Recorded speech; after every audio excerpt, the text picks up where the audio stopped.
He's been around long enough to know how to get that going. Coupled with the fact he's got another incentive working for him, and that 7 players on his team are in the last year of their contracts. It will behoove them to go out and play well and try to win a spot for next year. Walker trying to get around D.J. Johnson. And both Johnson and Walker go down hard, and Walker will draw the foul.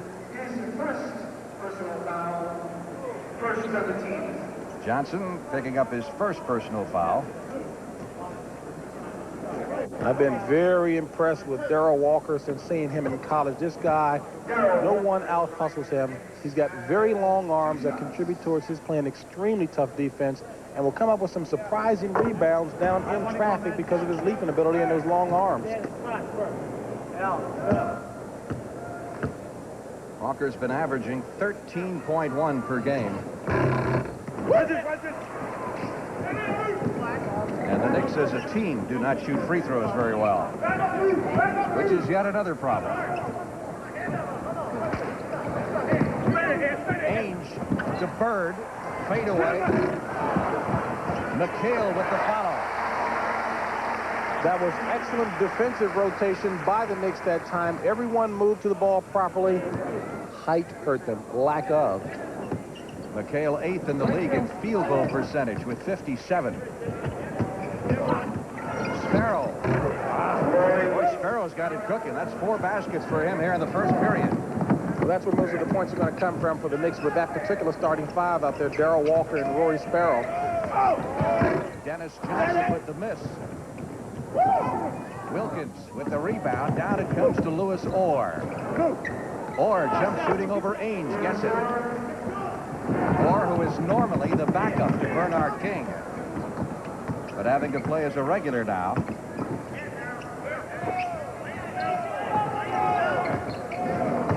Johnson trying to get around Walker. Drops the pass inside to Parrish, and the Chief gets his first basket of the game. No doubt that the Chief is an unsung hero on this Boston Celtics team. He's looked upon principally to provide shot blocking and rebounding, but Robert Parrish can give you as much scoring as you need. 19-50. Hubie Brown has done a lot of appealing to this team's pride. He said that's the main thing to get him motivated. He won't let him quit. And Lewis Orr comes back with another basket for the Knickerbockers, who are 24-53 in the year, where Hubie said that their goal prior to the season was 50 victories after they won 45 last year. Parrish with the hook. Kind of reminiscent of the Kareem Abdul-Jabbar hook there. I think he's taking a few lessons. Poor man's Kareem. Boston up by 4, 21-17 here in the first period. 1 week left in the NBA regular season, then it's on to the playoffs, which you'll see on CBS. Sparrow missing his first shot of the game. And the ball will belong to the Knicks out of bounds underneath their offensive hoop as we get a timeout with 5:24 left to play in the opening period. Chicago with another great performance from Michael Jordan, and Houston and Dallas in a real shootout. Utah beating Phoenix, Kansas City over Golden State, Washington knocking off Cleveland, and New Jersey beating Milwaukee.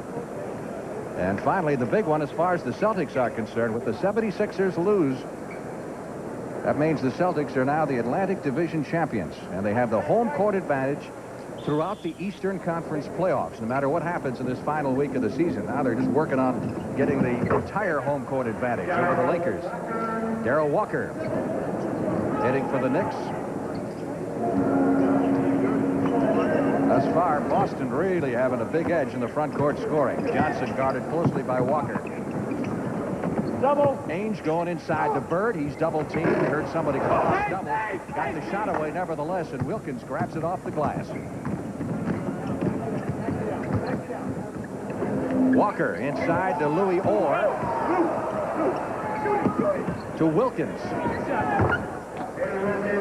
Eddie Wilkins, 6'10" rookie, hits for the New York Knicks, and the Knicks are hanging tough here in the first period.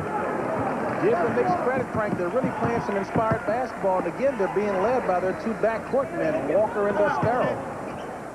Dennis Johnson missing on the reverse. McHale on the cover. But the Celtics are getting the big edge in the backboards. Well, Ken Bannister, the Knicks, #1 in blue, is not able to give the Knicks the kind of rebounding on the boards that he normally can because of that knee injury. He really shouldn't be out there playing. He wanted to go out and test the knee to see if, in fact, he could contribute. He did get hurt the other night against Atlanta, and there was some question as to whether or not he'd be able to play. Nice pass from Rory Sparrow underneath to Walker, and we get a loose ball foul.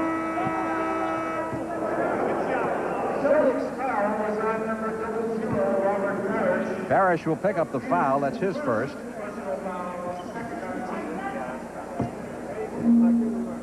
Knicks have 5 team fouls here in the opening period. Boston has only 2.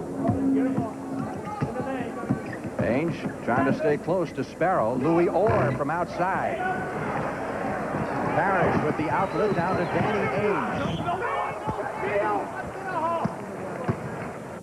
Ainge trying to put up the shot. Foul by Orr. That's his second. Well, Louis Orr may have had reason to be a little frustrated on that particular play. But give Danny Ainge a little credit for showing some smartness. He really tried to force the contact, and the official only saw was a body going down. So Ainge on the free throw line. That's the 15th foul. So the Celtics will be in the penalty the remainder of the way. Grunfeld coming in, and Orr will sit out. These two teams differ the way they substitute, the two coaches. Well, Casey Jones is more of a look-and-see kind of a coach. He coaches according to the situation. If things are going well, he'll stay with the given set 5. Hubie Brown, on the other hand, when he had a healthy squad and had a little bit of a bench, he would substitute according to the clock. Coast-to-coast attempt goes awry. Bird gets the rebound, and Ainge trying to save it. Can't hold on. Danny Ainge's game has gone up a notch this year. He played a lot of summer ball last year, he told us. And then, of course, a great shot of confidence when they traded Gerald Henderson. Well, he's gotten more quickness than many people give him credit for. His confidence was awfully high coming into training camp this year, and he's been nailing it. But the biggest plus, he's been getting more playing time. Inside the Bannister, the baby hook doesn't work. And Ainge will bring it down. Another thing about the Celtics, James, they don't really have a true point guard, do they? Absolutely not, which is why Larry Bird handles the ball an awful lot more. A true point guard is one who really can orchestrate the offense, do a lot of penetrating, and distribute the ball nicely to the right person at the right time. The Celtics don't have that true point guard, so therefore Dennis Johnson and Danny Ainge share that responsibility. Bird has 10 points here in the first period. Just under 3 minutes remaining. Darrell Walker. Bird comes up with the rebound. Very physical underneath. DJ with the shot to Parrish. Almost knocking the bottom out of the basket.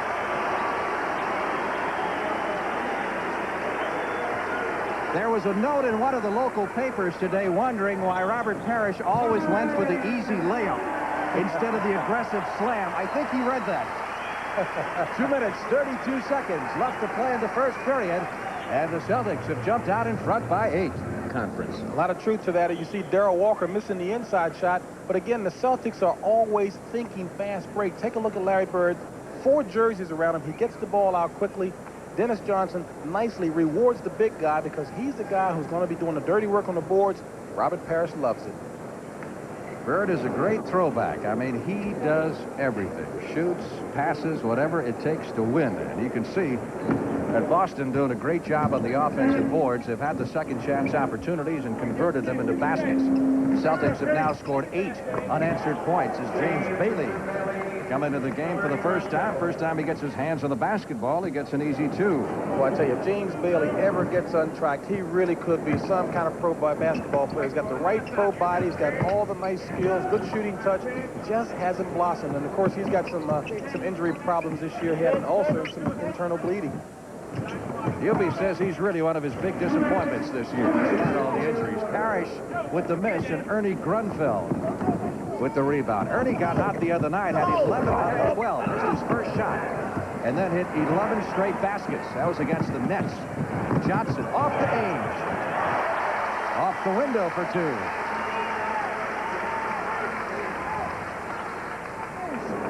2. The disappointment on Bailey, we're talking about Hubie, is because he just hadn't been able to get going because of the illness and the injuries, and he said they're going to have to take a look at him physically after the season, see exactly what's wrong with him. And of course, when New York lost their big men right from the start of the season, Frank, when New York brought James Bailey in town, they were really going to rely on him an awful lot to provide the offensive punch, but it just hasn't been there. And of course, as you indicated, a large part of that problem might be because of his lack of confidence due to the injury problems. Knicks still aren't in the penalty with 1:15 to go in the quarter. That was only the 4th team foul on Boston. Thus far, the Celtics have shot 11 free throws, and the Knicks 3. Sparrow trying to penetrate, shot blocked after 3 seconds as Bannister puts up the shot. Good job by Sparrow in getting the ball to Ken Bannister in the right spot. Bannister's a good, strong, low post player who can give you a little hook, get the ball off the boards and put it back in, but he needs the ball in the paint. Parrish looking inside, but Bird's path was blocked inside, so he simply takes it outside and bags it from there. 12 points for Larry Bird in the first period. Celtics lead at 33-25, 35 seconds left in the quarter. It's like the Knicks are trying to milk that shot clock a little bit. Jumper fails to go by Sparrow. The follow by Bannister. It counts, and he's fouled. So Bannister getting good position that time.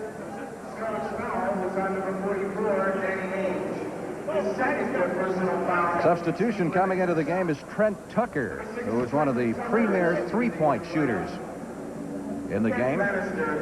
He replaces Walker. Bannister is on the line.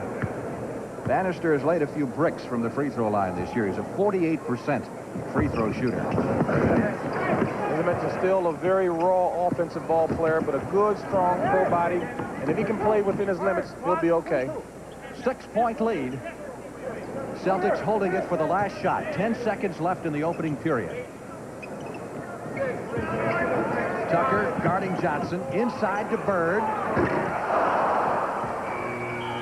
And the buzzer sounds, ending the opening quarter here at the Boston Garden as the Celtics lead the Knicks 33-27. We'll be right back.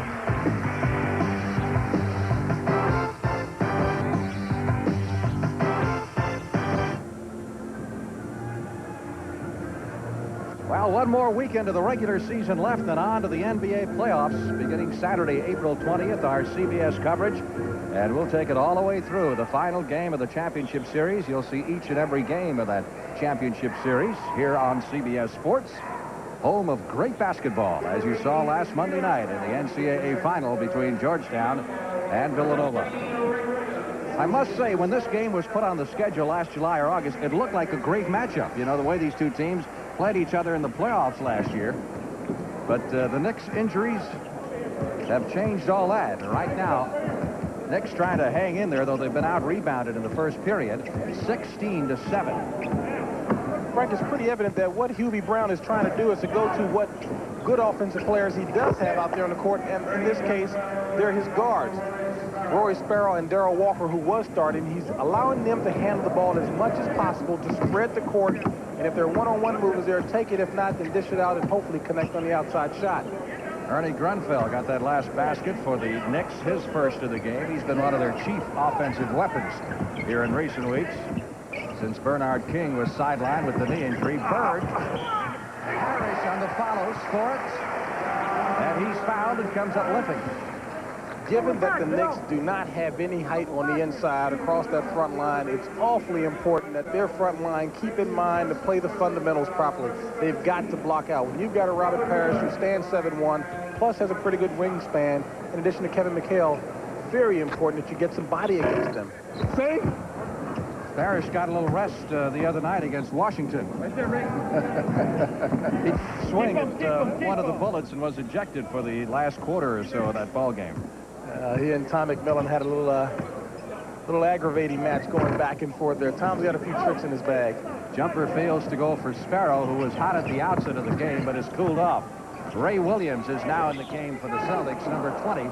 And that's an interesting story, too, as Larry Bird is fouled by Grunfeld. Grunfeld picks up 2 quick personal fouls, and Bird will go to the line. Of course, Ray Williams is a former New York Knick. He had 2 tours of duty with the Knicks.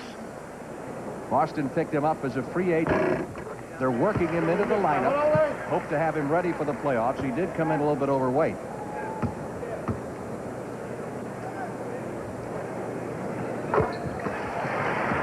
See by that graphic, the Celtics have been doing all the free throw shooting. 37-29. Bannister with the hook shot. It's a nice move. Nice job. Robert Parrish did a nice job of keeping Bannister out of the paint, but Bannister used his quickness that time to get by him. Good move. Williams off to Bird. Back to Ray Williams. Off shot! Out of bounds. It will belong to the Knicks.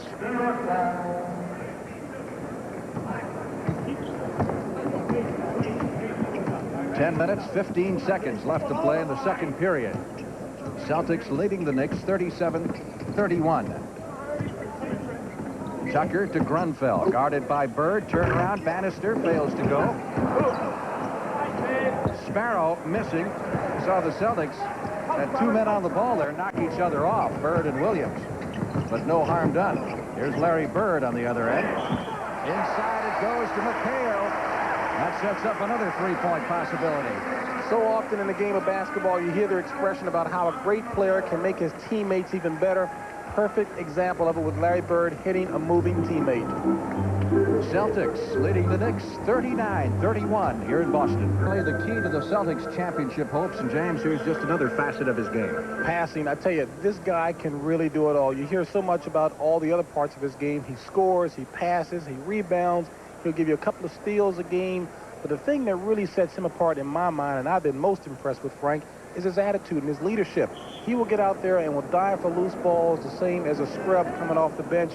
And that kind of work ethic is infectious with the rest of the team. He demands it of his teammates also. Al Hubie Brown told us this morning, he said he's a throwback to the old days where you had a guy who went up to the other guys and said, get it in gear now. And they listened to him. Guys like DeBusschere and Willis Reed with the old Knicks. And Bird is one of a kind. It's certainly the key to the playoff hopes of the Boston Celtics as McHale is on the free throw line. We talked to Casey yesterday. I said, did you remember back in your playing days anybody like Larry Bird?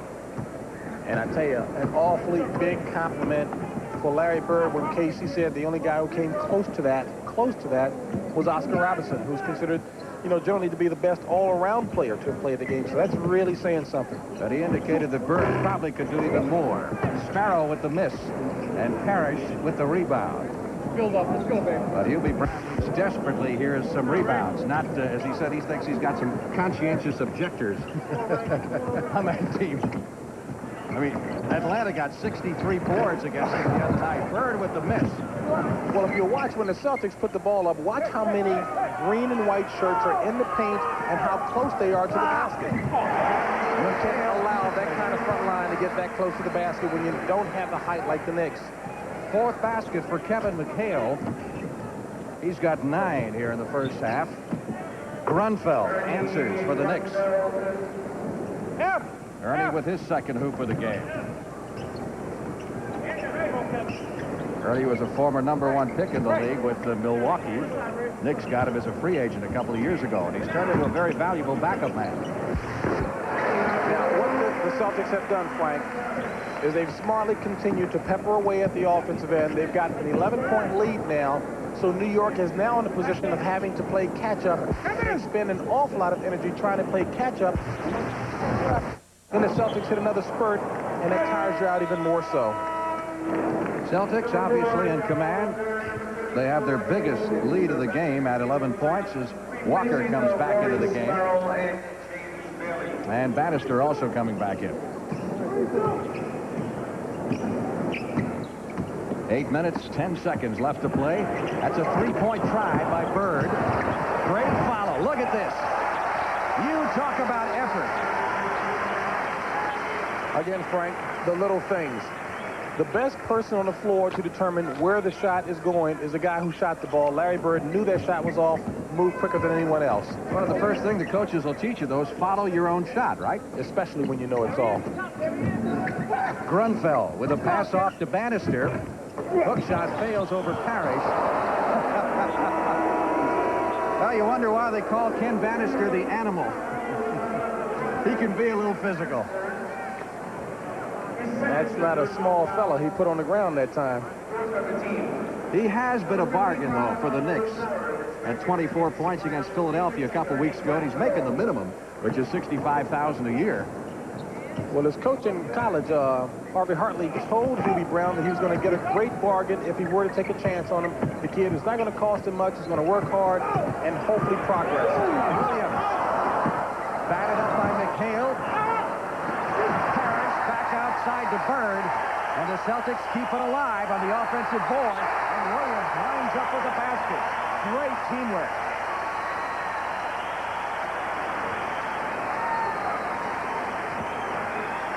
Fans love it. Timeout called by the Knicks, who have their biggest lead. They're up 15 at 48-33. And the fans here at the Boston Garden giving the Knicks a standing ovation. Welcome back to the Boston Garden. Hubie Brown does something rather interesting during the timeouts. He brings his team all the way out on the floor. Well, one thing, Frank, you can get away from the crowd, especially if the crowd will try to razz you a little bit. And Hubie, as you well know, uses a few, shall we say, inspirational words when he's talking to his team, and he wants to make certain that he's got their undivided attention. They just introduced Dwayne McClain of the Villanova Wildcats, who apparently is home from spring break. And Dwayne, despite winning an NCAA championship, couldn't get any closer to the court than that. Well, he was lucky enough to get in. 7 minutes left to play in the first half. Knicks have the ball. They trailed the Celtics by 15. Walker trying to drive on Ray Williams. Casey Jones said one of his big problems yesterday was trying to keep Williams down a little bit. He was so pumped up getting to play his old teammates, the Knicks. He and Hubie have had a few disagreements in the past. There's Bailey. Count it, and he's fouled. Again, another example of the kind of talent that James Bailey really has. He's had it all along. It's just a matter of really getting it to blossom. And unfortunately, one thing or the other has prevented him from coming out of that little shell offensively. But he's got all the requisite skills to be an excellent pro. Ray Williams with his first foul of the game, and Bailey with a chance to complete the three-pointer. 6'9", six-year veteran. McHale grabbing the rebound. 48-35, Celtics lead it. Tucker guarding Johnson inside. Bird with the fadeaway. Now that was a good block out. Good block out job by James Bailey that time on the big fella Greg Kite, 6'11", trying to come over his back, and that was an indication of what I meant about how the Knicks have to body up, make that physical contact when you're blocking out. And if a guy goes over your back, the official's right there to call it. Again, a combination of a Celtic victory and a Laker loss today would give the Celtics the home court advantage throughout the course of the playoff. Second foul on Bird.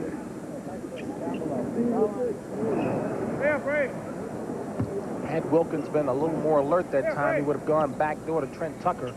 But again, Hubie Brown does not have the first-class players out there on the court that he's so accustomed to having.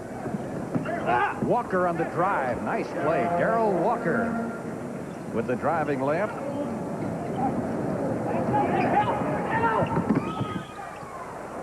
Carrying the ball. Called on Dennis Johnson. Good defensive job by Trent Tucker. That'll work just as effectively as a steal. Accomplishes the same thing if you put good defensive pressure on a player and force him to turn the ball over. No need to reach. Keep him there, Ray. Pretty much a turnover-free game. Boston has turned it over twice, and the Knicks have turned it over once. Big difference really is the job that Boston's doing on the backboards.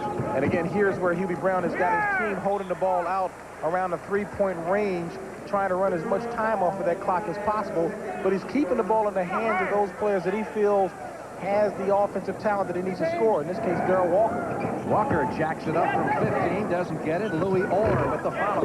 Cans it. Fourth basket for Orr.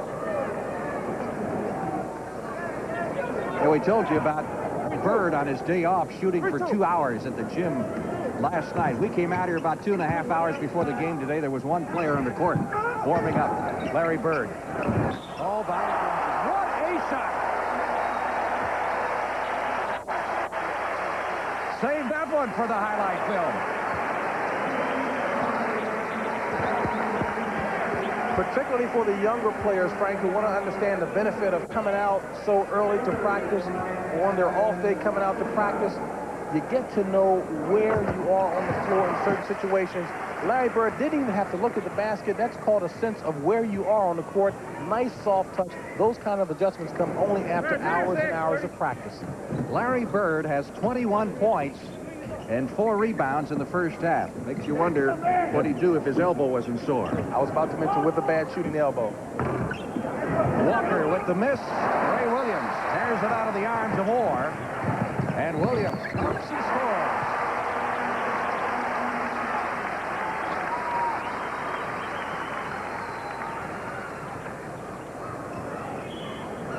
They picked up Williams for the last quarter of the season for a reported $125,000, and he's going to be the 3rd guard in their quest for the NBA championship and could prove to be very valuable.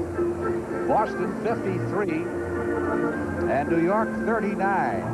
And it was interesting the conversation that Casey had with Williams as he tried to persuade him to come to Boston. Well, in talking with Ray before coming here, Coach told Ray Williams, you're not going to get a guaranteed contract coming here. We know what you can do, so this is not a look-see situation where you have to come and impress us with your talents and skills.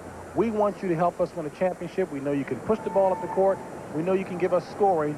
Come here and do that. Pan out. You do yourself some good. You obviously do the Celtics some good. And you know, Quinn Buckner has lost playing time as a result, but Quinn Buckner was the first guy to help Ray to understand this system. Portland and the Lakers coming up next in the second game of our CBS doubleheader. Last time those two clubs met in Portland, the Trailblazers beat the Lakers. 2 seconds on the shot clock as Tucker puts it up. Scramble for the rebound, ball on the floor. McHale looking for the fast break down to Bird. Johnson trying to get it back to Bird, and Orr slaps it away. Boston has out-rebounded the Knicks 28-13. As Parrish comes back into the game, and Greg Kite, the second-year man from Brigham Young, will get a rest. Bird inside to Dennis Johnson. Johnson has his pocket picked by Walker.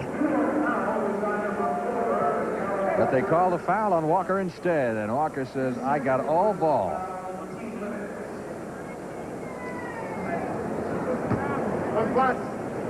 Second foul on Walker, and on the free throw line with 2 is Dennis Johnson. 2 out of 2 from the stripe, his only 2 points in the game. A couple of years ago, when the Celtics were eliminated in a sweep by Milwaukee, they detected some softness in that backcourt, and they added this man, Dennis Johnson. And the result was a championship. One strong addition. Coach Jones feels that Dennis Johnson is really a lot more potent in terms of his all-around game than maybe even he realizes.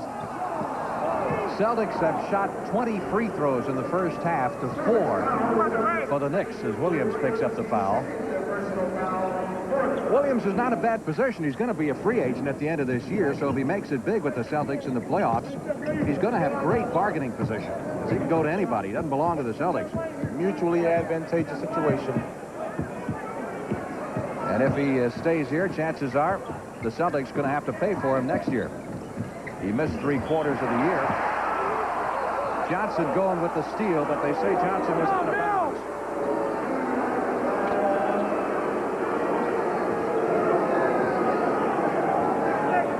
(55-39) Celtics with 3:37 left to play in the first half. Don't forget Pat O'Brien coming up at the half with some interesting features for you, including an update on the Bernard King injury situation. Walker has it rim on him. Bird down court to Ray Williams. He'll go to the line for 2. Frank, what's really kind of impressive about this Boston Celtics fast break is that the Celtics, do not possess great team or individual speed, but their fast break is really more a mindset. They think fast break every opportunity they get, and they catch teams napping, standing flat-footed, and that's what really starts to grate at you psychologically. Williams cost the Knicks actually 2 #1 draft picks. One when they drafted him. Look at the pass by Bird down court, just perfect. And again, faking fast break, catching the blue shirt, standing flat-footed. Going to say Williams cost him 2 #1 picks, one when they drafted him and the other time when they got him back in a trade. They'll receive 2 number 2s in the future from the Celtics. Foul called on Kevin McHale. That is Kevin's first personal foul. And Bailey will go to the line.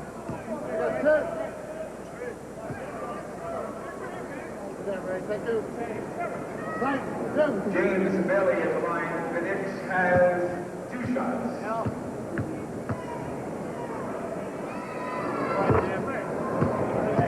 Reminds me a lot of Elvin Hayes with that shooting touch, the release there. Again, the big fella at 6'9", good pro body, but he has that very soft shooting touch. If he ever gets that game together, it'll really be a nice force in this league.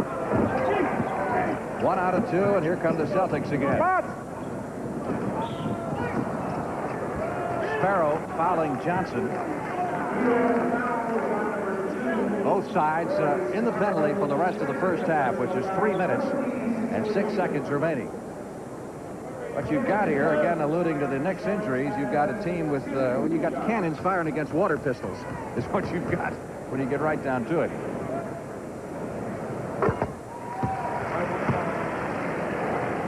And for Hubie Brown, his longest years certainly in the pros. He has taken teams that he's been with, Atlanta, of course, previous to New York, to the playoffs 7 out of 9 years. And indeed, not a superficial stroke of Hubie Brown. I happen to think he's one of the best tacticians in the game, one of the finest students, and he's done an awfully good job considering that he's got at least 3 guys on his team who wouldn't even be playing at the pro level if he hadn't had his team decimated by injuries. Wouldn't even be playing pro ball. Orr is fouled by Parrish and will go to the free throw line. We've got a timeout here at the Boston Garden. All right, Frank, thank you very much. Coming up at the half, we'll escort you down the path to the NBA playoffs, starting with some wild action from the league last night. Also, an update on the condition of Bernard King, recovering this week from knee surgery. We'll see if anybody thinks they can beat the Lakers' drive in the Western Conference playoffs. And a live interview with the Magic Man, Magic Johnson. All that and more coming up at the half. Back to you, Frank. Thank you, Patrick. And I've got a hunch if anybody can beat the Lakers, we might be looking at the team here. One excellent matchup last year, and I know Magic Johnson wants a rematch. Louis Orr in the free throw line for the New York Knicks. Louis is a 78% free throw shooter. Knicks picked him up from the Pacers for a 2nd-round draft pick a couple of years ago. Knicks are miserable 2 out of 7 from the stripe. That breaks the drought. Casey Jones looking on, doesn't have a smile on his face despite the fact his team is up by 17. One on man-to-man. Their biggest lead, 18, just a moment ago. Bird going cross court, and that time it's picked off. Darrell Walker with his great quickness. Down to Rory Sparrow, and Sparrow rides in for the layup. Excellent defensive alertness on the part of Darrell Walker. That's his strong suit, defense. Williams, great pass to McHale in the middle. And they call goaltending on Eddie Wilkins. So credit McHale with the basket, his 5th of the game. He has 11 points. And it's 60-43, Celtics with 2:20. Great block by Eddie Wilkins, who Coach Hubie Brown says really looks more like a scorer, but gives him the quality kind of effort on the boards and blocking shots, as you just saw. Knocked out of bounds. It'll belong to the Knicks in the front court. One thing that'll save Hubie's year now is the draft lottery. If he comes up number 1 and winds up with Patrick Ewing and he gets Bernard King and Cartwright and those people back next year, you'd be seeing one of the great turnarounds, I think, in pro basketball. Awesome would be the word. I tell you, Patrick Ewing is a lot like Larry Bird in that when he steps out on the basketball court, he's all business. Of course, he doesn't know for sure he's going to get King and Cartwright back for sure.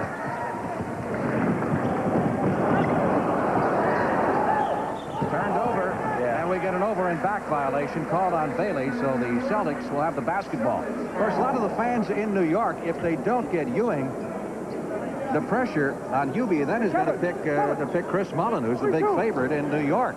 But maybe they need a big guy more. Well, I tell you, with the favorite son, Chris Mullen, you know, this guy can deliver the points, and I'm sure the pressure's really got to be on Knicks management with everyone wanting to see Chris Mullen stay right there in New York tonight. Kevin McHale. Well, his game has really moved up another notch this year. Coming off the bench is the sixth man, now starting because of Maxwell's injury. And Maxwell is just about ready to come back from arthroscopic knee surgery. The miss by Bailey. And here come the Celtics, leading 62-43. Ray Williams in the corner. Bird with the rebound underneath. Johnson fouled by Bailey. Take the credit on that play all the way back to Dennis Johnson, who showed good field vision as he came down the court, kept his eye on Ray Williams. You know, Casey Jones was talking about what makes a great point guard, and the first attribute that he mentioned was being able to read the field well, reading the court very well. DJ on the free throw line. He's 6 out of 6 from the stripe. He has not hit a basket. Again, the first at reading the field very well. Take a look at DJ. He knew where Ray Williams was, got the pass to him, didn't make it, but again, a good read, good pass. Johnson, the most valuable player in the championship series against Washington back in 1979. And one of the great defenders in pro basketball. Celtics up by 20.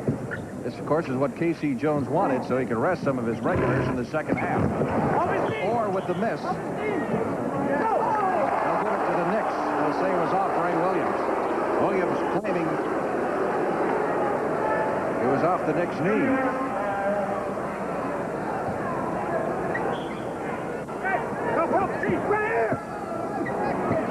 Sparrow back outside to Walker. 42 seconds left to play in the first half. Walker on the drive, penetrates, tries to lay it up.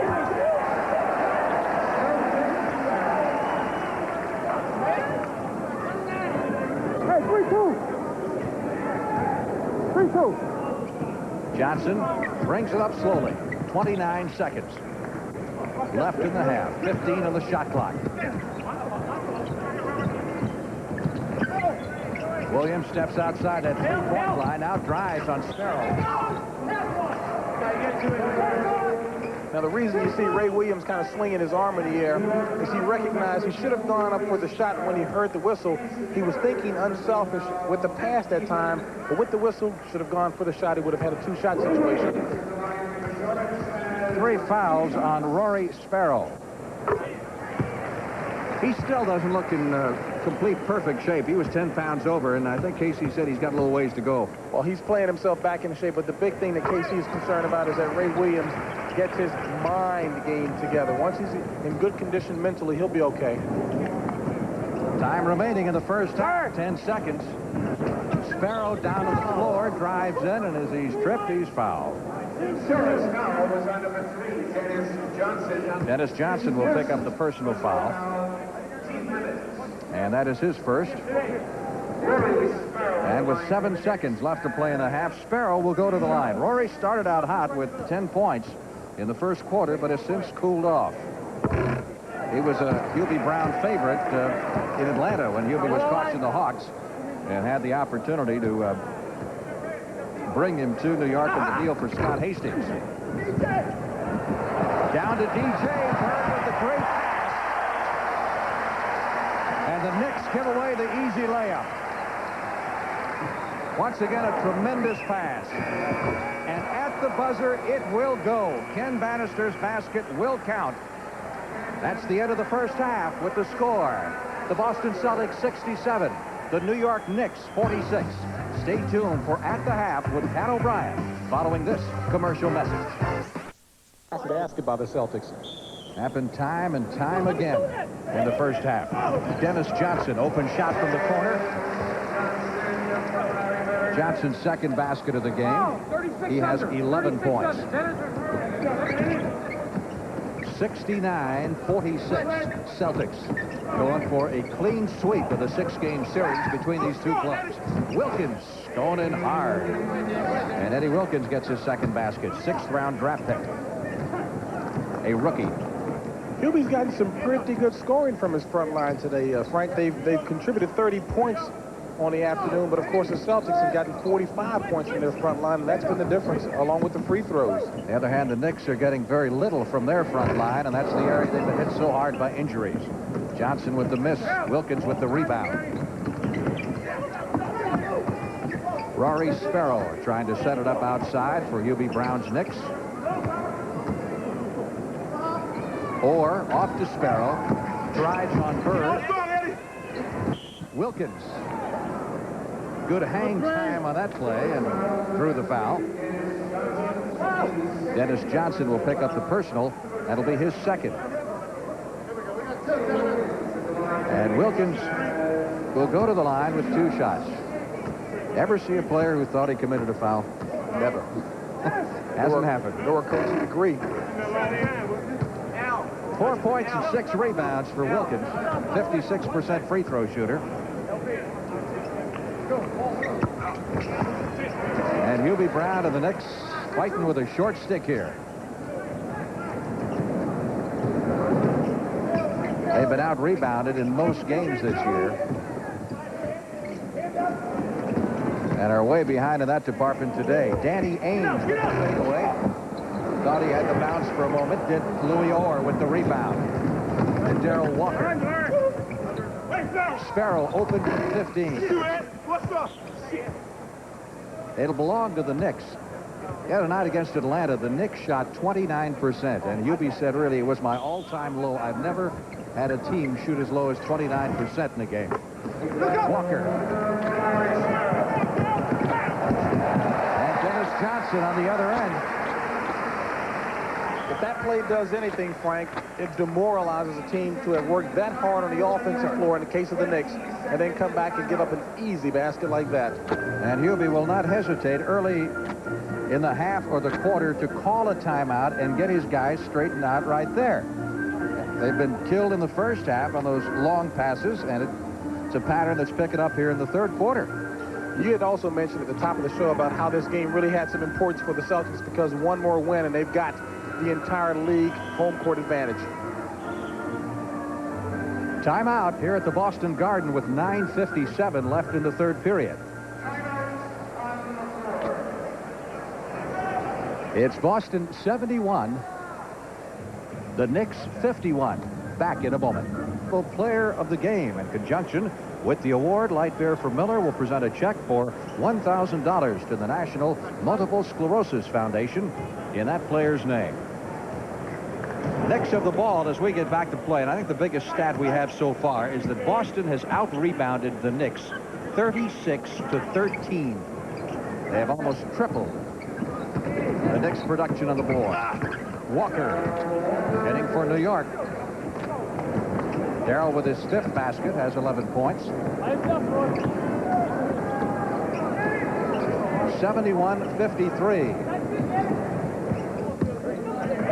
Knicks trying to make a comeback here in the third period against the defending world champions. Dennis Johnson wide open, 2. Boy, it's got to be such a pleasure to play with a guy like Larry Bird. Dennis Johnson was the one who scored, but the pass, the credit goes to Larry Bird. As soon as he saw the double team coming at him, kicked it over to DJ. One thing about playing with Bird, you know that he's going to get the ball to you and get it to you in the right spot, so you better be ready. Walker trying to answer. Bannister with the foul goes up at his foul. This one will go on Bird. And that is the 3rd personal foul on Larry Bird. He wound up with 21 points in the first half, sore elbow and all. Classic example of the officials being human also, and many times they'll blow that whistle when they hear the slapping sound, and the official heard the sound of a hand on flesh that time and blew the whistle, even though it looked as if it might have been a clear ball. Well, if Bird isn't the greatest all-around player in the game, chances are you'll see him in Game 2 of our CBS doubleheader. Magic Johnson of the Los Angeles Lakers against the Portland Trailblazers coming up right after the conclusion of this one. Casey Jones was talking about the way the game has improved since the time he played, and said it was just completely unimaginable to have a guy like Magic Johnson at 6'9" doing the things that a small 5'11" point guard could do. Bannister getting in the way of that one and knocking it out of bounds. Celtics will throw it into the front court. You know, Bird's scoring average this year is about 6 points a game better than last year. He's 28.5 a game. They're just getting the ball in his hands a lot more. That seems to be the main reason. Walker. Penetration inside by Sparrow, who stays after it, gets his own rebound, goes to Bannister, who nearly brings down the backboard. Ken Bannister. I think that was rather mean. Excellent move. Very impressive. Ainge is fouled by Walker, and that is 3 on Darrell Walker. And I thought Coach Hubie Brown said there was something wrong with Ken Bannister's knee. Absolutely not that time. 73-57. McHale. This is the easy one. Knicks making a mini comeback here in the third quarter. Walker. Pull-up jumper over Johnson. Kisses it off the window for 2. You know, that's the one thing that really impresses Coach Brown about his squad is that while they've been decimated with injuries, he just wants this team to go out and give 110% effort each and every go, and they're showing it today. KC doesn't like what's happening, so the Celtics call a timeout. Lottery. These 7 teams would be in the lottery, and that's exactly what it's going to be. It's going to be held on May 12th. At the halftime of one of our CBS televised playoff games. And fans certainly with an interest in the lottery will be tuned. They'll pick the teams from 7 down to 1 to see who gets the #1 draft choice. And the Celtics, I should say the Knicks, would love to have Patrick, quite obviously. And if they don't get him, a lot of talk in New York that they might go for Chris Mullin. Parrish with the turnaround. Here come the Knicks again now. They were down 23, and they've got it cut to 14. Louis Orr with a miss. Bannister with the save. And Bannister going hard against Parrish. McHale gets the next one. Bannister's really playing some good ball on the inside. Really impressed with this guy's work ethic. Dennis Johnson with the turnaround is short. And Wilkins grabs the rebound. Walker, nice pass inside to Orr. He walked. Oh, that's a big turnover. Because he had an easy layup there. Or at worst, he'd have been fouled and gotten a pair. Larry Bird, who has not scored here in the second half. Back to Parrish it comes. Here go the Knicks. 2-on-1 break. Sparrow lays it up. Too strong. Walker with the follow, and he's fouled. I'll give the Knicks a little credit here. They're not dying. Hubie Brown won't let him. We talk about, a lot of times you hear the expression of player plays a lot taller than his height. Darrell Walker at 6'4", because of his long arms, look at him going up high, and he's going up against Dennis Johnson here, but Walker plays like he's about 6'6", 6'7", because of his quick leaping ability and those long arms. Ray Williams, the former Knick, checking back into the game for the Celtics. That's 3 fouls now on Dennis Johnson. And looks like M.L. Carr may get ready to come back into the game. He's been sidelined with an ankle injury. Walker hits the first free throw. And here is M.L. Carr, probably the spiritual leader of this team, the cheerleader. Every team needs an M.L. Carr. Well, I tell you, he also has the entire Boston Garden behind him. A lot of players around the league get a little frustrated with some of the bag of tricks that M.L. Carr has, but he is a real team leader here, real cheerleader type. Well, he's a locker room lawyer, but he's a positive locker room lawyer, and that's the kind you like to have. Walker hits them both, and now the Knicks have trimmed the lead down to 12. They've got Bird out of the game for a rest. What Casey would like to do with his backups is just hold the other team even, and so the first team can get their blow and then come back into the contest. 4 seconds, 3 seconds on the shot clock. Parrish hits. I mentioned earlier that Parrish can give you the scoring whenever it's needed. Classic example with 3 seconds left on the shot clock. He nailed it. 75-61 Boston. Sparrow going to Orr. Wilkins with the miss. Scrambled for the rebound, and Ray Williams comes up with it for the Celtics. Throws it away. Bannister to Walker. 18-footer, got it. Just to think that one of the entries in the book on Darrell Walker was that he was not a good outside shooter. Wasn't called on to do that much shooting at Arkansas. Knicks are working their trap now, playing a little half-court trap here. Williams is short. Tip-in doesn't go. Here comes Louis Orr. And the Knicks have a chance to trim it to 10. Sparrow, yes. JC's going to have to get the troops together here. Celtics call a time with 5:40 left to play in the third period. And a Boston 23-point lead has been narrowed to 10. Knicks coming back strong here in the third period with a 12-2 spurt. Hubie Brown doing a good job. I think this team laid down and died, being down by 23 points after halftime, but they haven't done that, and that's a great deal of credit. A lot of people, when they look at these professional basketball players, Frank, they're thinking they get paid a lot of money. They perhaps would not want to go out and do anything above normal. These guys really function off of pride. They want to be recognized as the greatest athletes in the world, and that's what you're seeing the Knicks display right now. They're playing on pride. Pass inside to Paris, who collects the basket. In the last 3 minutes and 40 seconds, the Knicks have outscored the Celtics 12-4.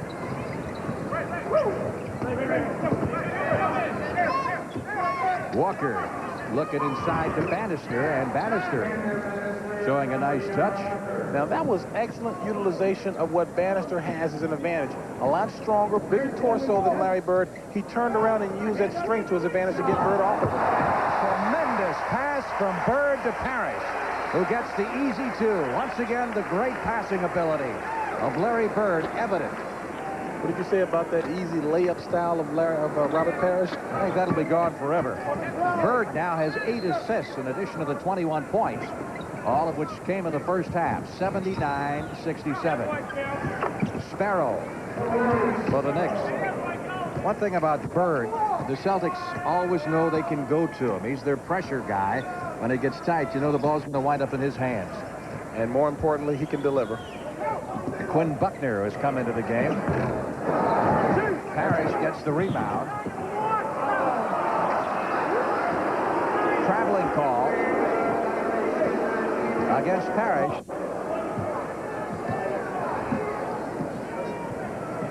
And here come the Knicks with a chance to trim the Celtics lead to 8. New York has hit its last 4 shots. Bannister leaning inside, rejected by Parrish. It'll belong to the Knicks. Now, there are only certain people that you can use that kind of move on, Ken Bannister. Robert Parrish is not one of them. I imagine with a 21-point lead at halftime, Celtics came out in the second half a little complacent. Maybe a different reason for this run. Sparrow with the miss, and here come the Celtics. Williams down to Buckner. Foul will be on the Knicks. As Buckner put out the shot, he was fouled by Rory Sparrow, and that is 4 fouls on Sparrow. Buckner, Jones referred to him yesterday as the defensive Larry Bird. McHale with the miss. Knicks ball out of bounds. Many of the fans thought it was off the shoe tops of Bannister. Again, a chance to trim the Celtics lead to 8 points. Moore trying to lob it inside, stolen by Buckner. And Bird throws that one away. Sparrow, 3-on-2 situation, almost lost it. Louis Orr takes the shots. Parrish with the rebound. Tempo of this game really picking up. Bird left hands it through. First basket of the second half gives him 23 points. You wanted to know why K.C. Jones wanted to get that big lead? It's because when the Celtics do hit a little bit of a lull, as they did, the opposition, in this case the Knicks, would have to work so hard to play catch-up, Frank. You expend a lot of physical and mental energy trying to catch up. Then when the Celtics get hot again, they've got that buffer, that cushion to work with in their favor. Hubie is not inviting the team out to dinner tonight, I think, if we could read lips. Talking about Larry Bird, watch this. He makes everything look so effortless here. Nice move under the basket with the right arm, so he switches to the left. That makes it an 81-69 ball game. There's the line on Larry Bird so far today. K.C. Jones trying to fire up his team for the remainder of this ball game. You know, talking to K.C. yesterday, he turned into quite a comedian during our conversation. This guy does great impressions. I mean, he can do Bill Russell very well. He can do Kareem.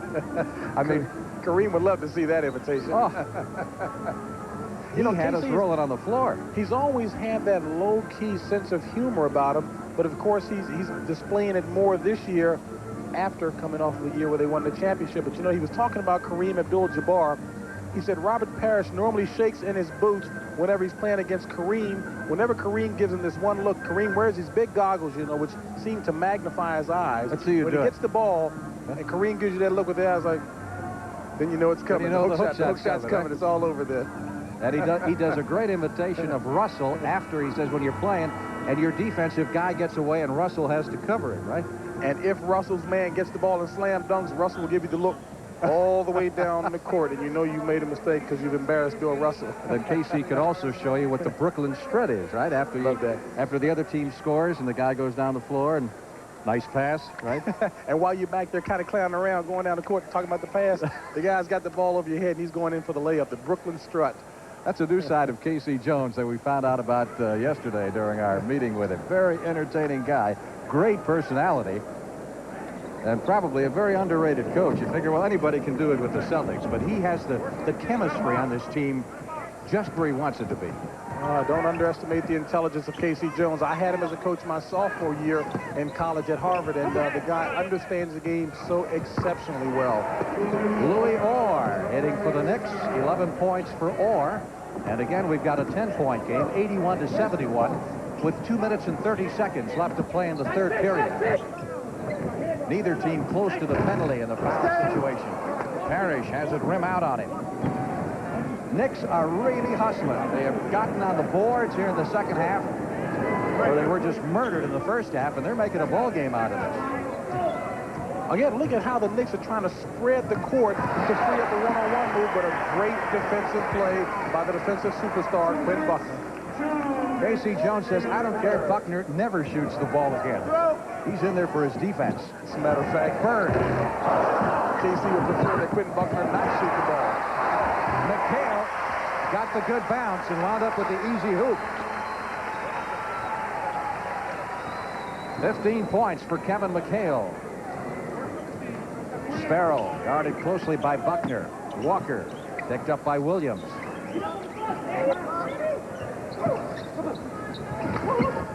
Orr drives the lane, little double pump action, just enough English on that ball to get it over the rim. Frank, the Knicks are playing exceptionally well, but again, you see how that 23-point cushion that the Celtics had has been working in their favor. Now the Celtics are back on for the most part, and the Knicks are really having to play hard to play catch-up. For the most part, the Celtics have not gotten the second chance opportunities here in the third quarter that they got throughout the first half. Got a couple of Knicks substitutes ready to come back into the game. Buckner called for the personal foul. That is 4 team fouls on Boston, 2 thus far on the Knicks. 58 seconds left to play in the third period.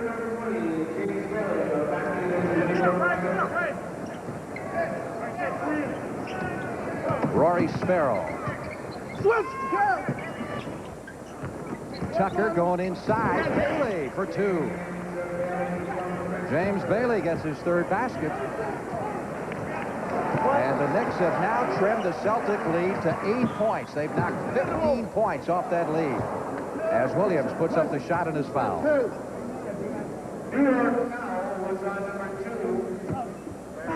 Foul is on Sparrow, and that is 5 on Rory Sparrow. So Hubie Brown is going to have to pull him out of the game, and he sends in Darrell Walker. Walker has 3 fouls. Williams on the line.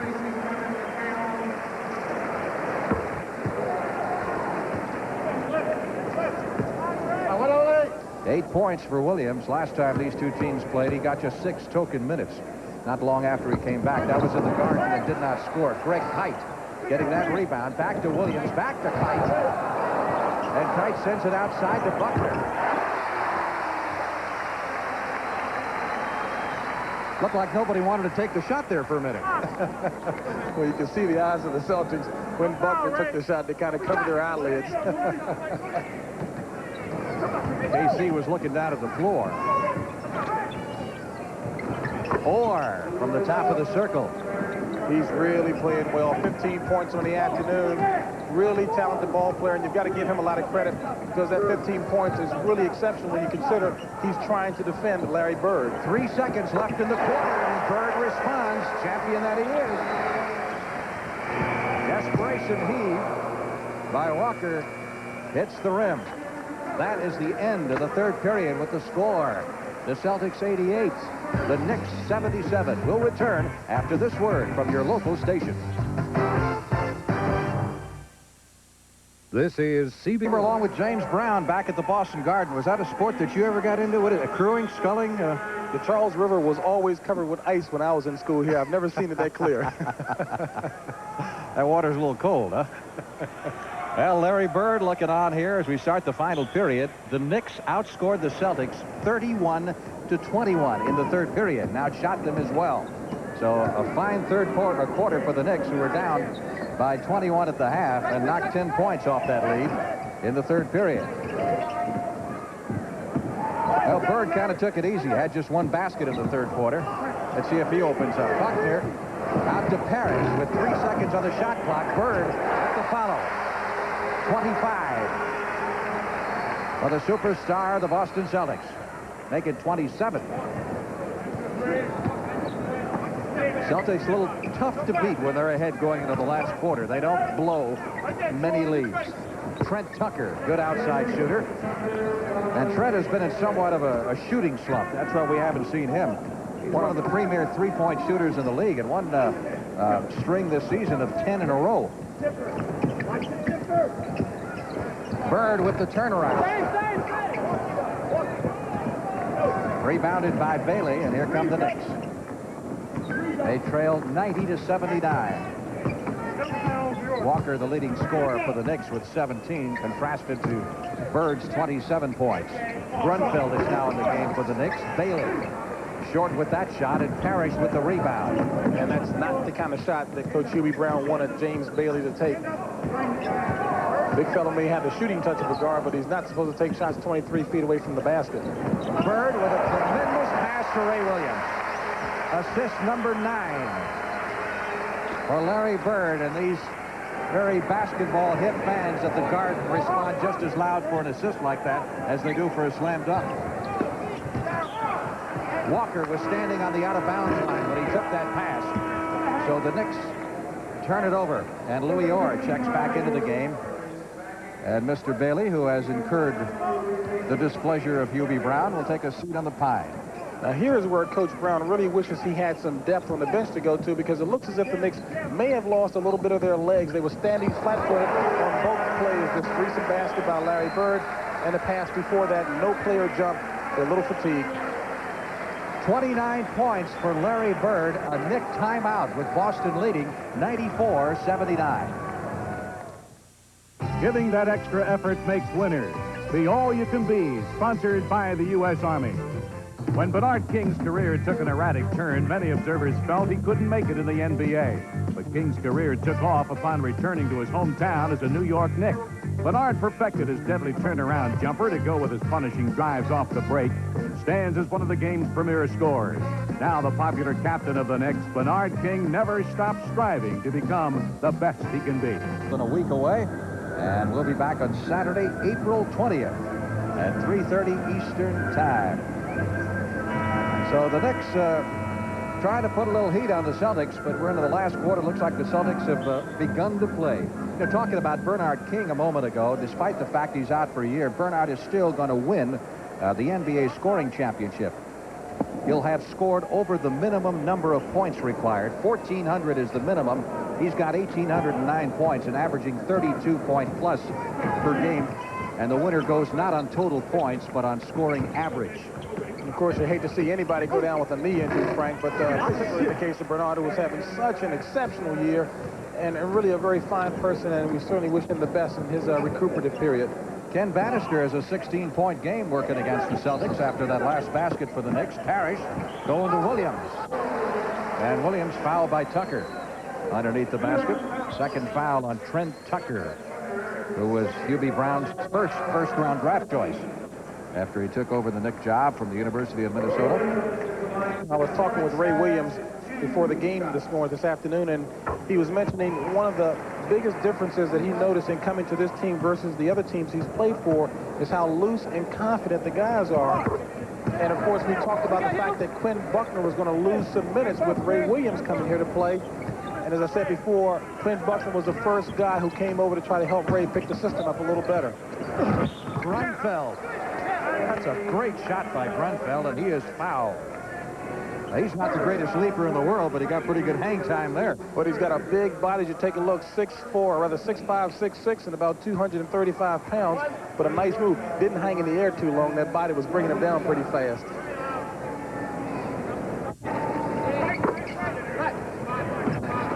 Ernie, of course, played with Bernard King in college at Tennessee and was a teammate of Quinn Buckner of the Celtics on the 1976 Olympic team. So both former Olympians on the floor. Here's Buckner. Bird underneath. Got it. Can't help but smile when Quinn Buckner took the shot. Teammate Robert Parrish yelled, "No, Quinn, no." 31 points now for Larry Bird. And the Celtics back to a more comfortable 14-point lead. That's cut to dust. Nice little jumper from outside by Trent Tucker. So often we hear talk about the Celtics mystique, and certainly players like Larry Bird add to that, the great line of players that they've had here. But Ray Williams was talking again about how this organization is different. Red Auerbach and I were talking before, and Red said that he's always tried to make it a practice of not having some of his players play with their bags packed. They never thought that they would be in a position to be traded so much, so therefore they could go out and give their all. Traveling call underneath. A shot missed by Tucker. Bannister traveled, threw the ball away, and now has picked up a technical foul.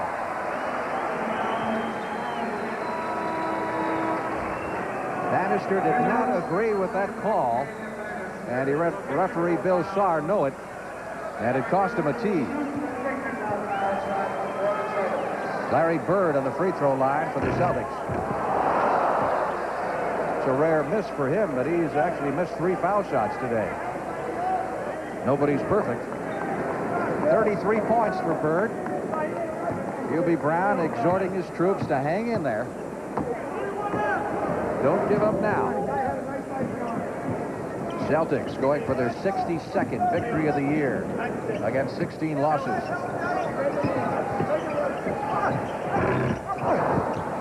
Bird with the miss. The ball tipped out of bounds. Hubie, of course, very much a defensive-minded coach. And he says if we can hold the opposition to under 100, we got a shot. Of course, if they only score 79 like they did the other night against Atlanta, they got no shot. 100-86. Walker to get inside Buckner. And Buckner will pick up the personal. This league is so full of exceptionally talented athletes. That's why the pro level is more a game of matchups. That was a great individual move by Darrell Walker, who turned to see where the defense was and took the move that the defense gave him. Danny Ainge comes back into the game. Buckner comes out, then so does Ray Williams. And here comes Kevin McHale back into the lineup.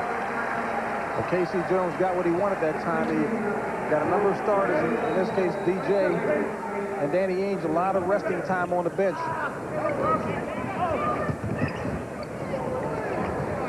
Of course, the big guy was in there. And that, of course, is Bird. Louis Orr hitting that basket for the Knicks. He has 17 points. McHale coming back into the game has 15 points and 11 rebounds. So he's got a good day working. Grunfeld tipped that away. And Walker comes up with it for the Knicks. Orr from the corner. Grunfeld with the foul. Missed a point-blank layup. And finally, Grunfeld fouls Parrish. That's got to be frustrating. He had the easy shot there and blew it. There's no question that's why he and Robert Parrish went at it on the second rebound. But give Grunfeld a lot of credit. He really banged the boards hard.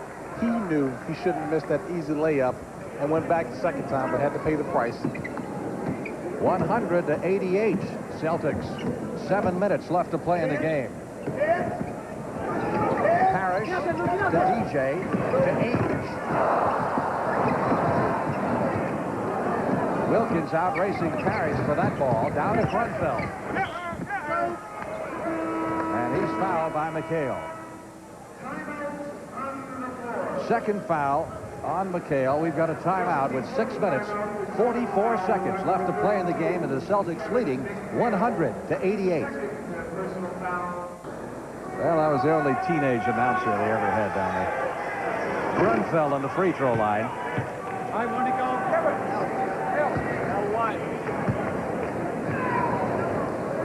Ernie has 7 points.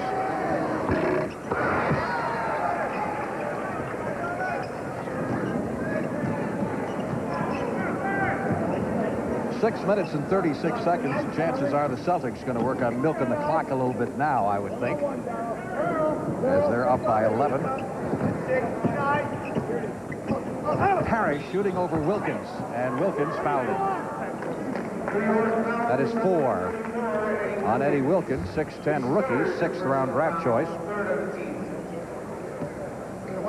Wilkins was the 133rd player selected in the draft from Gardner-Webb College in North Carolina. And as we look at the big fella that they call the Chief, this team is so strong and has such a good supporting cast that I don't think enough credit really goes to Robert Parrish. Again, quietly, he always delivers. Today, 18 points and 18 rebounds. Very effective job. Very impressive. Yeah, you played on this floor in college, didn't you? Doesn't it have some dead spots? I think they've shored them up since then, but the Celtics players always knew where the dead spots on this wooden floor were, and they would make it a point to lead the opposition when they had the ball into those dead spots and lose the ball, and they take it at least 3 or 4 steals per game, going for easy layups. You're dribbling hip high for a moment, and the next second you're dribbling knee high. Dennis Johnson bringing it down court for Boston. Parrish in the high post gets it to Ainge. Shot clock at 5 seconds. 3 seconds. Think you got enough arch on that? At 7-1 even. 101-89. Grunfeld can't hit. McHale with the rebound. Outlet to Ainge.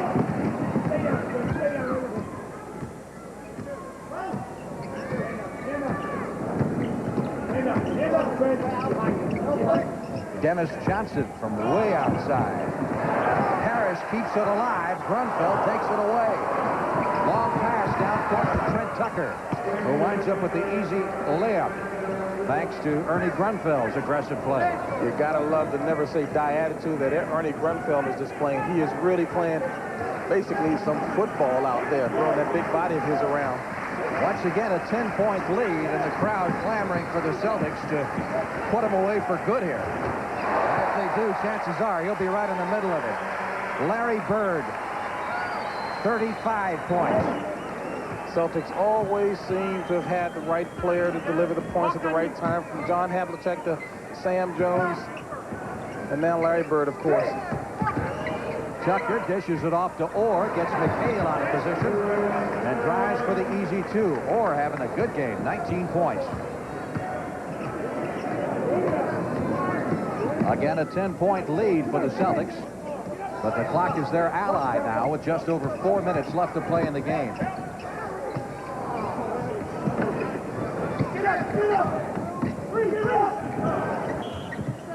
Johnson trying to dish off to Parrish. And we get a foul called underneath as the enforcer, Ken Bannister, comes back into the game. That was a 3-second lane violation called against the Celtics, so here come the Knicks. One more time, they're going to try to knock the lead down to 8. They get the great pass inside from Orr to Tucker, who gets loose. And again, it starts to get interesting. with the Celtics lead trimmed to 8 at 103-95. And Casey Jones wants a timeout. We'll be back at the Boston Garden right after this. In L.A., directed against the Celtics is that Casey Jones has not been playing that many players and may not have the great depth that you need going into the playoffs. Well, that especially is the case right now with Maxwell and Wedman on the bench hurt, and even M.L. Carr, who's got that bruised foot. Casey does not have the depth to go to, and his biggest concern going into the playoffs is mental and physical exhaustion of his players. What can you say about Larry Bird? A three-point play, just as casual as you might be when the Knicks start looking like they're going to be coming after you. He popped it up there from three-point range. That gives Bird 38 points. 106-95. You know, when the Celtics need it, whether it's a basket or whatever, he's the man who's going to wind up with the ball. Grunfeld. Bannister trying to keep it alive, and DJ comes up with it. KC probably said during that last time out, okay, let's put him away now. Let's quit this fooling around. Nice pass from Johnson inside to McHale, but no basket. They're going to call 3 seconds again. You know, as easygoing as Casey Jones is, many people misread that for not being strength. As I mentioned before, KC is as smart as they come with respect to this game. He has the respect of his players, and when he called that timeout and said no foolishness, you see his team responding. Bannister is fouled by Parrish. There's Casey Jones. You know, Casey has got 11 World Championship rings. 11. You can believe that. How many players go through their entire career without getting a ring as a player or a coach, and he has 11. He's wearing last year's.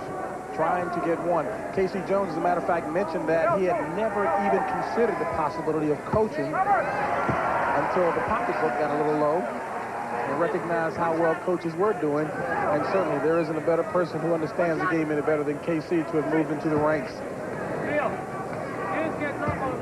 Bannister, just 2 out of 4 from the free throw line, has 16 points.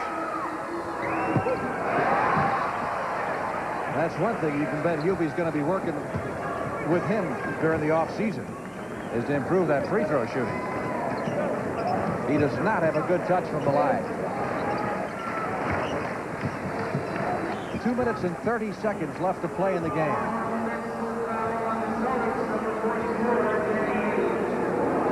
Danny Ainge, with the elbow, picks up the personal foul. Offensive foul, gives him 3. And Walker brings it down court. Inside to Bannister. Nick's got to be thinking 3 points here pretty quick. Bannister does not get the bounce. Bird does get the rebound.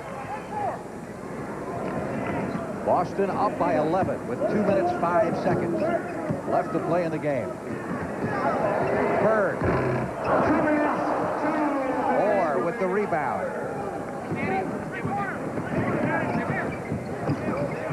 With Tucker, they've got an excellent three-point shooter, and Walker's not that bad either. They go inside to Bannister, and that's a nice move by the big rookie. He has such good control of that ball. His hands are so big. 2 of his best moves today have been when he's gone in one-handed, one with that big slam, and of course that move there. Well, Hubie says that Bannister looks like a rebounder, but he's really a shooter. And low. Kevin McHale with his 8th basket and 17th point. And now the Knicks will call time. 1:30 left to play. It's the Celtics 108, the Knicks 97. And he may have him peaking at the right time. They finally are starting to gel, and what better time to gel than going into the playoffs? Now the Knicks need some three-point plays, and they'll try to get them from Tucker. And Ainge trying to keep the ball out of his hands. Grunfeld goes inside to Bannister, who is fouled by Parrish. Knicks have only shot 52% from the free throw line. That is not acceptable at all for an NBA team. Celtics, on the other hand, 74%.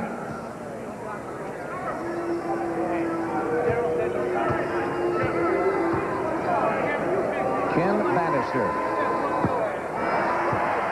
Gilby Brown told us if everybody comes back healthy next year, chances are that either Bannister or Wilkins will make his team, but probably there won't be room for both of them with all the frontline players that he has. Bannister now 2 out of 6 from the free throw line. He is a 48% free throw shooter for the year. 1 minute, 5 seconds left to play in the game. Celtics by 11. Parrish going cross court to Dennis Johnson. And DJ buries it from the corner. That gives him 17 points. 110 to 97. Bannister draws the foul as he goes up for the shot. What kind of a day did Larry Bird have for the Boston Celtics? Well, Mr. Bird, sore elbow and all, wound up with 38 points, 9 rebounds, and 9 assists. That's not bad. When you see a guy playing with pain like that, there's nothing more that you can do than to go out and give 110%. Bannister gets a little mock applause as he finally hits one from the free throw line after missing 3 in a row.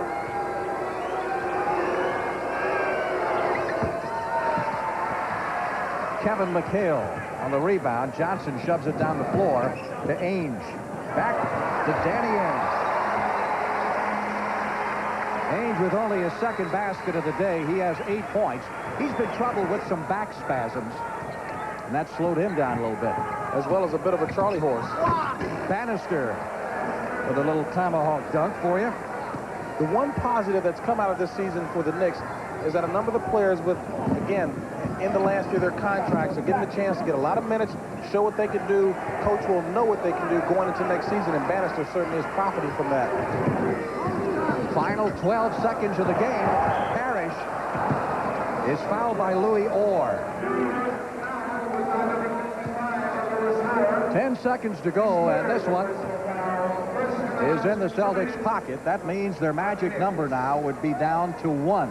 And if the Lakers lose to Portland this afternoon, the Celtics would have the home court advantage throughout the course of the entire NBA playoffs. Either that or the Celtics have to win 1 more of their remaining 4 games. Parrish on the line, 19 points and 21 rebounds as Larry Bird takes his seat. 114 to 100. Last 5 seconds. And Bannister, with one of his better offensive games of the year, will wind up with 23 points as the buzzer sounds. It is the Celtics 114 and the Knicks 102, so Boston will sweep the season series. And it's at least a little bit of a consolation for the Knicks that after being 21 points down in the first half, at halftime, 67 to 46, they actually outscored the Celtics in the second half. Now for a preview of the second half of our CBS doubleheader coming up short.